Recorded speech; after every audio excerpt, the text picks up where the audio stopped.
ಯುದ್ಧಕಾಲೇ ಶಸ್ತ್ರಾಭ್ಯಾಸ ಇದು ಮೋದಿ ಫಾರ್ಮುಲಾನ. ದೇಶದ ಜನರಿಗೆ ನಮೋ ಶಾಕಿಂಗ್ ಸಂದೇಶವನ್ನ ಕೊಟ್ಟಿದ್ದಾರೆ. ಪೆಟ್ರೋಲ್ ಡೀಸೆಲ್ ಮಿತ ಬಳಕೆಗೆ ಕರೆ ಕೊಟ್ಟಿದ್ದಾರೆ. ಇಂಧನವೇನೋ ಓಕೆ, ಚಿನ್ನ ಖರೀದಿಸಬೇಡಿ, ವಿದೇಶಿ ಪ್ರವಾಸ ಮಾಡಬೇಡಿ ಅನ್ನೋ ನಮೋ ಮಾತಿಗೆ ಕಾಂಗ್ರೆಸ್ ಕಿಡಿಕಾರಿದೆ. ರಾಜ್ಯದಲ್ಲಿ ಪೆಟ್ರೋಲ್ ಡೀಸೆಲ್ ಬಳಕೆಗೆ ಸರ್ಕಾರ ಮಾರ್ಗಸೂಚಿಯನ್ನ ಹೊರಡಿಸಿದೆ. ಇಂಧನ ಕೊರತೆಯನ್ನ ನೀಗಿಸೋಕೆ ಕೆಲ ನಿಯಮಗಳನ್ನ ಜಾರಿಗೆ ತಂದಿದೆ.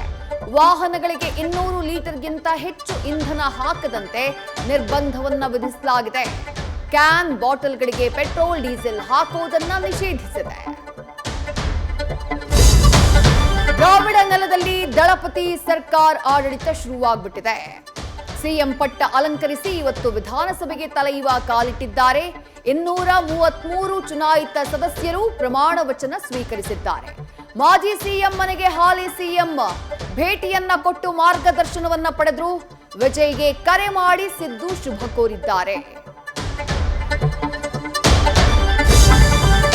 ಕೇರಳಂನ ಅಧಿಪತಿ ಯಾರಾಗ್ತಾರೆ? ಸದ್ಯಕ್ಕೆ ಇದು ಪ್ರಶ್ನೆಯಾಗಿಯೇ ಉಳಿದಿದೆ.